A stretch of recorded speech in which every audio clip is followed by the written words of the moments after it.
All right, we're starting with number 7. This is part 2 of the assignment video. And number 7 says sketch graphs. Y equals negative 4x.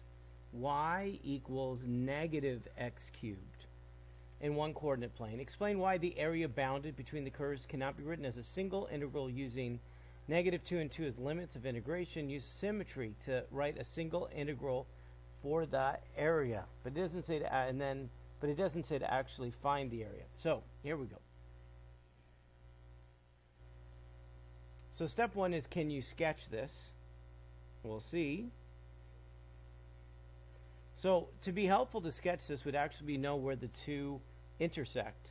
So I'm going to take negative 4x, make it equal to negative x cubed, and then I'm going to solve it. So I'm going to solve it by adding x cubed to the left side, make it equal to 0 and factor. So if I factor this, it's a difference of squares. So the x coordinates where they intersect are at 0, 2, and negative 2. For each one, I need to find the y coordinate. Now, I can go to either one to get the right answer. So if I use the line, then 0, 0, 2, negative 4 times 2. 2 gives me negative 8. And negative 2 times negative 4 is positive 8. So those are the points I'm going to use. 2, negative 8, negative 2, 8, and 0, 0. So I first made them equal to each other, found where they intersect. So now I have some points to work with in graph. So if I go to 2 and negative 8, 1, 2, 3, 4, 5, 6, 7, 8, there it is. If I go to negative 2, 8, 1, 2, 3, 4, 5, 6, 7, 8, there it is. And then if I understand that 0, 0, I have that as well. So first, that makes a line.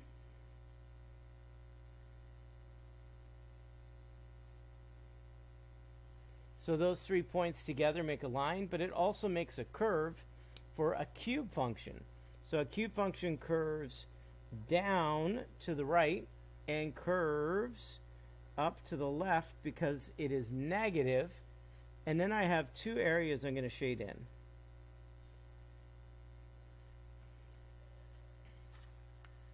And so for these 2 areas that are going to shade in, the next question, part B, is why can I not use one integral to find the area of the shaded part? And that's because to find the area of a shaded part, we need to go top, subtract bottom. But what happens if in one area the line is on top, and then in the other area the cube is on top? It takes turns, right?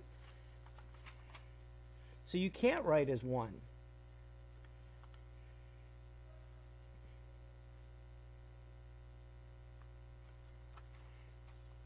So you can't write as one logarithm because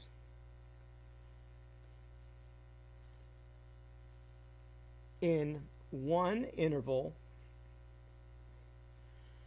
y equals negative 4x is on top, and in the other interval, y equals negative x cubed is on top.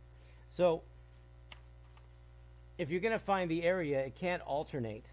So whatever one is on top has to be on top for the whole time. So in one interval, the line is on top, and then in the other interval, the cube function is on top. And because of that, you'd have to write it as 2. Now, what we also notice here, because it's a cube root or a cube function, there's symmetry with the origin. So the area here is equal to the area there. So we have 2 areas that are equal. So I can just write this as 1 and then double it. So you can choose which one you want to do. So let's say I go from 0 to 2. So which one's on top and which one's underneath? So if I go from 0 to 2, negative x cubed is on top, and then the line is underneath it. So there's 2 ways you could set this up. So if I double this and go from 0 to 2, you could write it with, so from 0 to 2, the cube would be on top, and then the line would be underneath. You could also go from negative 2 to 0 and double it, and then you'd have to switch it because on the left side the line is on top and the cube is on the bottom. All right. Next question. All right, no calculator. That's no fun. And it says, find the average value of each function on the given interval. So f at x equals x cubed, and that's from 0 to 2. I want to find the average y value, or the average value, in that interval. So there's a little formula to set up for average value. So to find the average value, you integrate the function over the interval. So we integrate from 0 to 2, and then you divide by the difference of the limits. So then you take the upper, subtract the lower, and that's it. So that's the setup of it. So to find the average value, you integrate the function over the interval, and then divide by the difference of the limits. Now, if I'm going to do this, I have to, first of all, 2 take away 0, that's simple. The numerator, the antiderivative of x cubed would be x to the 4th divided by 4. And again, I'm integrating from 0 to 2. And then simply you plug in the upper limit. You don't have to simplify. Subtract the lower limit. And that's a great answer. So that is the average value of x cubed between 0 and 2. If I would simplify it, just for fun, this would be 16 divided by 4. And then 4 take away 0, and then divided by 2. The average y value between 0 and 2 is 2. That's the average value of the function in that interval. All right, number 9. Again, I'm finding the average value in number 9. So let's see, what's the function in number 9? So let me look here. So the function's given as 1 over t subtract 1 squared, and the interval is from 2 to 5. It must be continuous again in that interval, so if there's a discontinuity in the middle, we wouldn't be able to do it. So it is not continuous at positive 1, but 2 to 5, it's continuous. So what's the setup again?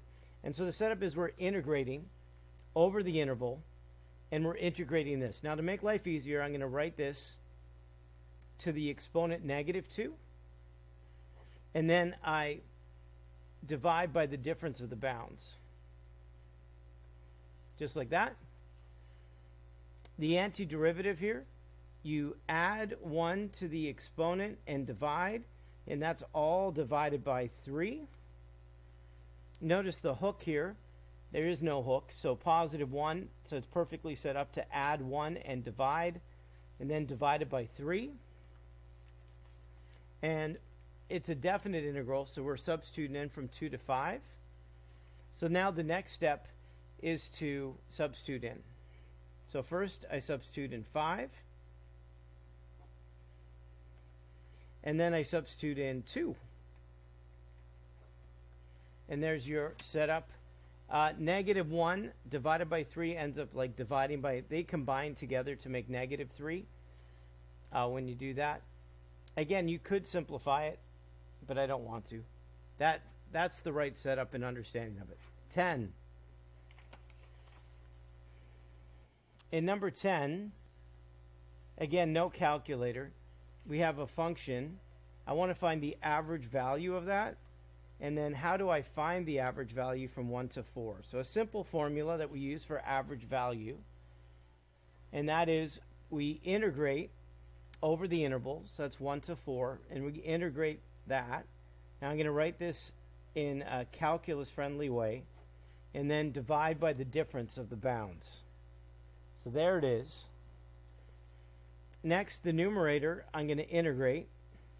So the antiderivative of 2y is y squared. Here, I have to add 1 to the exponent, so that's 3 over 2, and then divide or times the reciprocal, which is 2/3, and then I'm integrating from 1 to 4, and that's over 3. Make it simple, please. Plug 4 in first. That's 4 squared, subtract 2/3, 4 to the 3 halves, all divided by 3, subtract.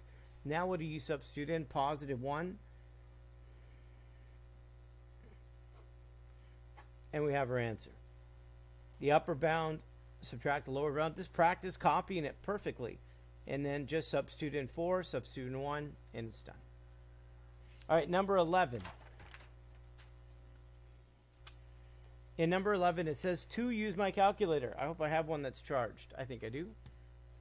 So it says use a calculator to find the average value. So we have f of t equals t squared subtract 1, square root of t plus 1. And that's on the interval from 0.4 to 3.2. That's super ugly. But you know what?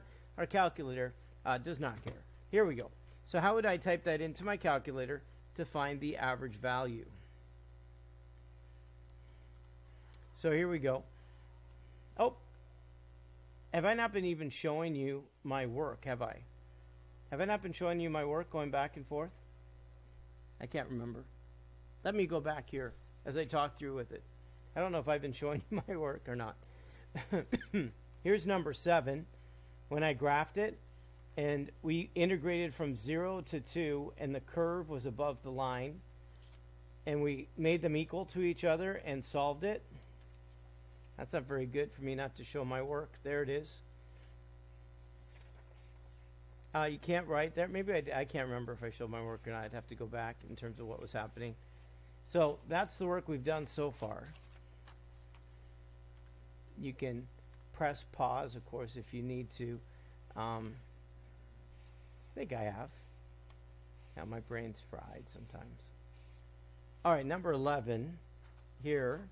Okay, this is what we're going to show in our calculator, is the setup. Let's just set it up. So the average value is integrating from 0.4 to 3.2. And I'm going to integrate t squared subtract 1 over the square root of t plus 1 dt. And then I'm going to subtract the bounds. So that's what it's going to look like. So can you put that in your calculator? So let's see. Okay, so step 1, I'm going to go control divide to get a divide sign.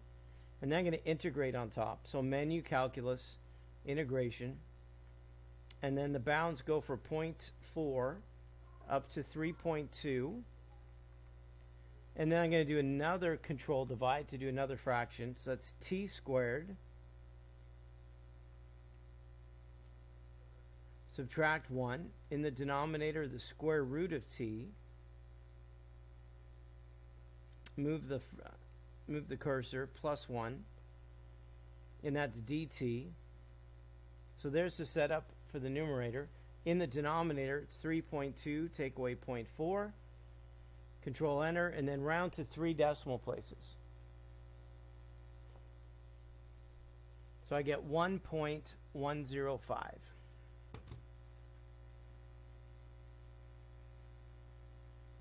So the average value of that function from 0.4 to 3.2 is that, 1.105.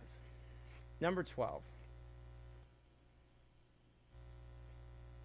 Use a calculator again. Find the average value. So I'm going to integrate from negative 2 to 1, 0.5 to the x dx, and then 1 subtract negative 2. Subtract the bounds. So this is what it looks like. Oops, I didn't mean to do that. I hit podcast. Weird. Let me just close that. I don't know why this is on there.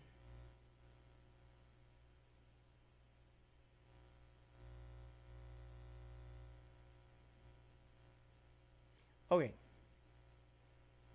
So can you put that in your calculator? Let's do it together again. So I'll start with a fraction. So control divide. And then I'm going to go menu and calculus and integrate.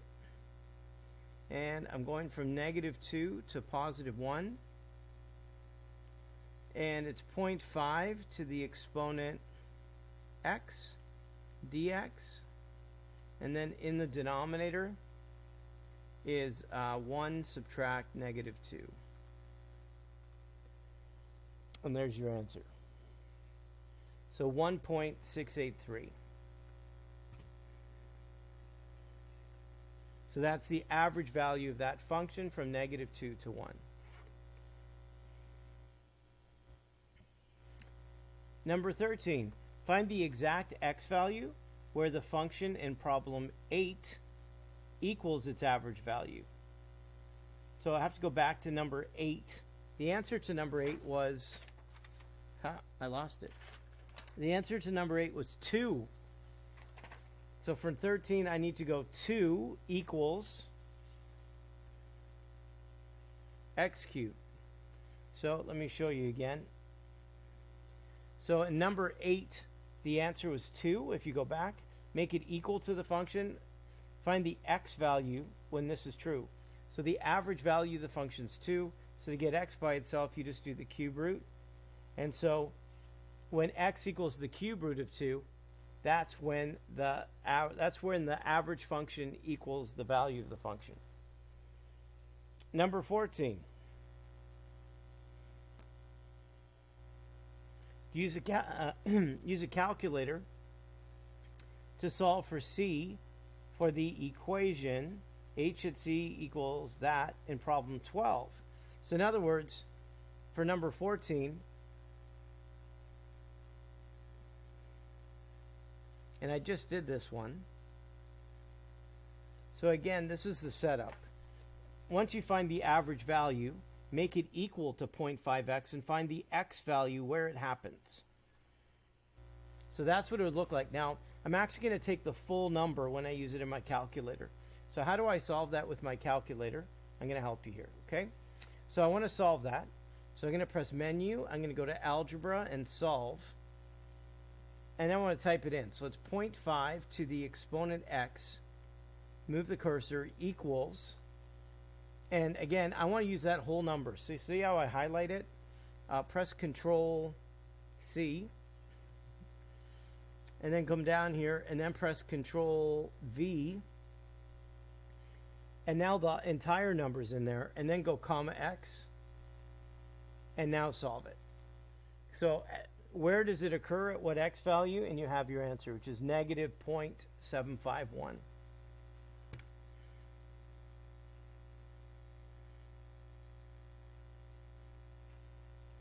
Number 15.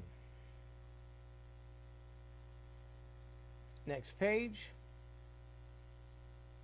It says use a calculator to find the shaded area between 2 sine x and negative 3 cosine x from 0 to pi. Show an integral setup and express your answer to 3 or more decimals. Now, to do this, I actually have to set up 2 integrals. Now, why do I have to do that again? Because the top curve becomes the bottom curve after the point of intersection. So you can only use one integral if over the entire interval the same top and same bottom happens. But if they switch, and now the other curve is on top and the other one's below, then I have to set up 2 of them. So step 1 actually is to find that point of intersection.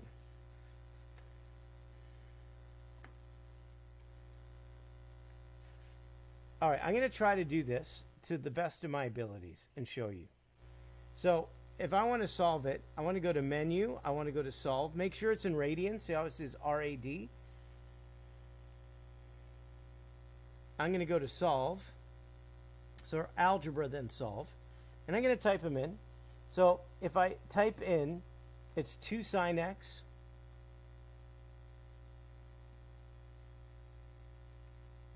equals, and on the other side would be negative 3 cosine x. Now the challenge with trigonometry is they're waves, and what happens with a wave is that there's multiple answers. So what I'm going to try to do, and I haven't done it that often, but I'm going to try. So I want to solve that, and I think I'm going to do it this way.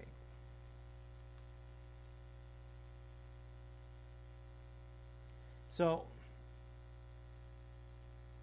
let me do this.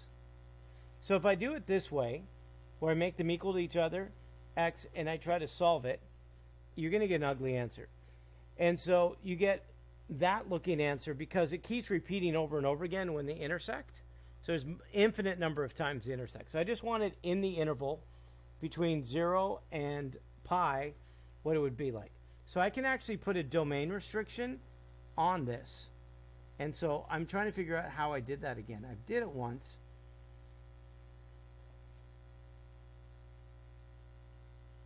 So this is what I'm going to do. I'm going to go control. I'm going to put it in between. Oops. Come back here. So beside the equation, I'm going to try it just straight up. Beside the equation, I'm going to put the restriction that I only want the answer between 0 and pi. So between 0 and pi, I want the answer. So I'm going to see if I can make it. If it doesn't work, I'm going to try it differently. So between 0 and pi. So I want control equal sign. And then I'm going to go less than, and then x, control equal sign, less than again, and then pi. And I want to see if this works. I might have to do something different. So, it didn't like it. Okay.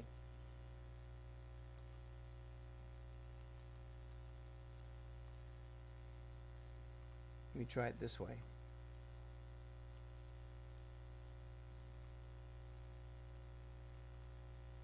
There it is. So, learn something. I'm trying to practice, be better with this calculator. I want you to notice what I did. So, I made the trig equal to each other. This is really important for trigonometry. That when you make them equal to each other, there's most of the time there's an infinite number of solutions. So I typed it in the way I normally do. Then I press control equals, and there's a vertical line, which means at, and then I put the restriction in. I only want the answer between 0 and pi, and then it only gave me one answer that I'm looking for. That is the point of intersection using your calculator. That's a big time skill. You should rewind and make sure you know how to do that. It's big. Okay, so again, I'm going to copy paste when I actually set it up. So now I have a number to actually set up for number 15. So let's go back again. So now I know what that x value is where they intersect. So now I need to know for on the left of that point of intersection, which one's above and which one's below. So I have to know my graphs. So one graph is positive 2 sine x. Sine always starts in the middle. Positive 2 means it rises. Negative 3 cosine, cosine starts at the top. But if it's negative, it starts at the bottom. So if you look at it, first 2 sine x is on top, and negative 3 cosine x is on the bottom, and then they switch. So just remind yourself of that from 0 to pi. So, what is the setup going to look like? Two of them. So one setup is going to go from 0 to the point of intersection that I just found, which is 2.1587, whatever. Again, I'm going to copy paste to make sure it's a really long number in my calculator so it's super accurate. And 2 sine x is on top, subtract negative 3 cosine x is on the bottom. So there's the first setup.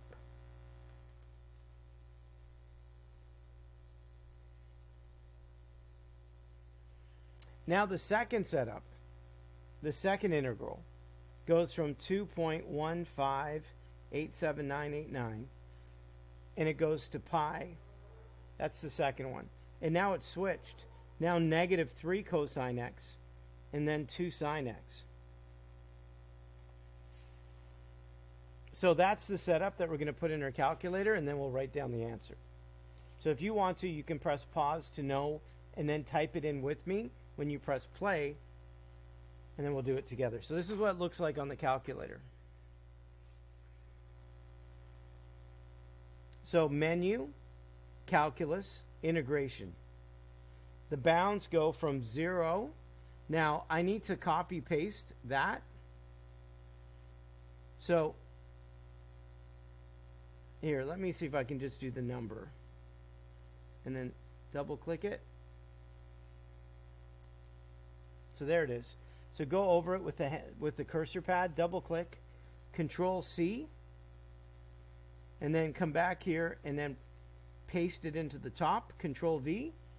So now you have a great full number that you didn't shorten up too soon. And then you type in 2 sine x,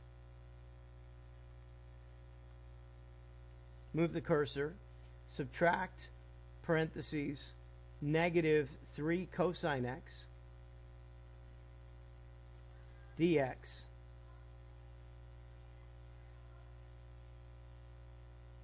plus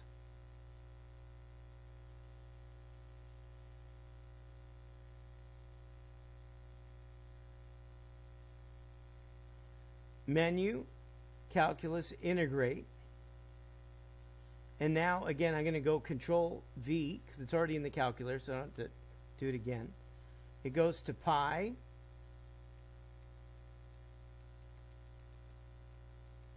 There it is. So I can just put pi in. And then it switched, so now it's negative 3 cosine x. Move the cursor, subtract 2 sine x, dx. That's all of it. And then go Control Enter.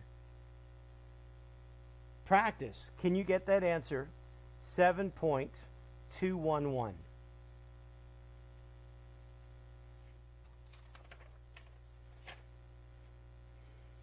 And there's your answer. So see if you can rewind and play and rewind until you can actually type that in your calculator, and you know you get the same answer as me. All right, Mr. G Math, over and out. I'm going to do a third video on this assignment. Yay. See you soon.